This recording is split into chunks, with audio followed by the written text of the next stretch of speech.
আজকে হবে আসলামপুর আর নিজামপুরের খেলা। এই খেলার বারে যা জিতবে সে আসলামপুর আর নিজামপুর দুইজন রাজ্যেই পেয়ে যাবে।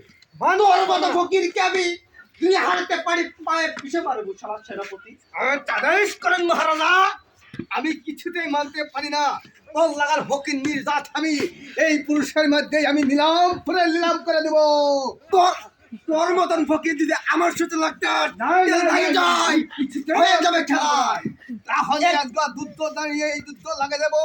আমি আজকে এই যুদ্ধের ঘোষণা করবো না, আমি কিছুতেই মানতে পারবো না। আদেশ করুন মারতে যদি পারবে না সেনাপতি তাহলে হয়ে যাবে খেলা। যে জিতবে সে পাবে দুইটাই রাজ্য। ঠিক আছে, এই খেলার আরম্ভ দুইটি আমি আরম্ভ করে দিব।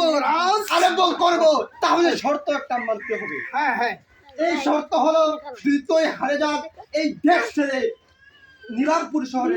ঠিক আছে, আদেশ করেন মহারাজ। আমি এই কথা গ্রহণ করে লইলাম। আমি এই যুদ্ধ এই কথা আমি গ্রহণ করলাম, গ্রহণ করলাম। তাহলে আজকে এই যুদ্ধর ঘোষণা হয়ে যাক মহারাজা। চললেন সেনাপতি, আমার সাথে পারবি?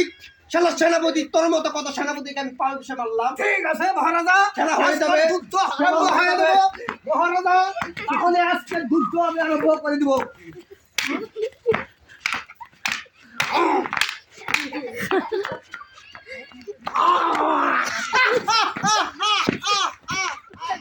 এই নিলামপুরের শহরের পণ্ডিত আমি হয়ে গেছি মহারাজা।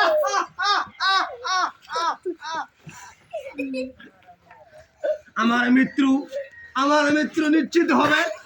কোথায় আমার সেনাপতি সৈনিকরা? কোথায় তোমরা? আমার মৃত্যু হয়ে যাবে। তোমরা কোথায়? আমাকে লাত মেরে দপটা দিলে আমি শেষ। আমার রাজ্যে যতগুলো পুরুষত্ব আছে সবাইকে বলে দিও আমার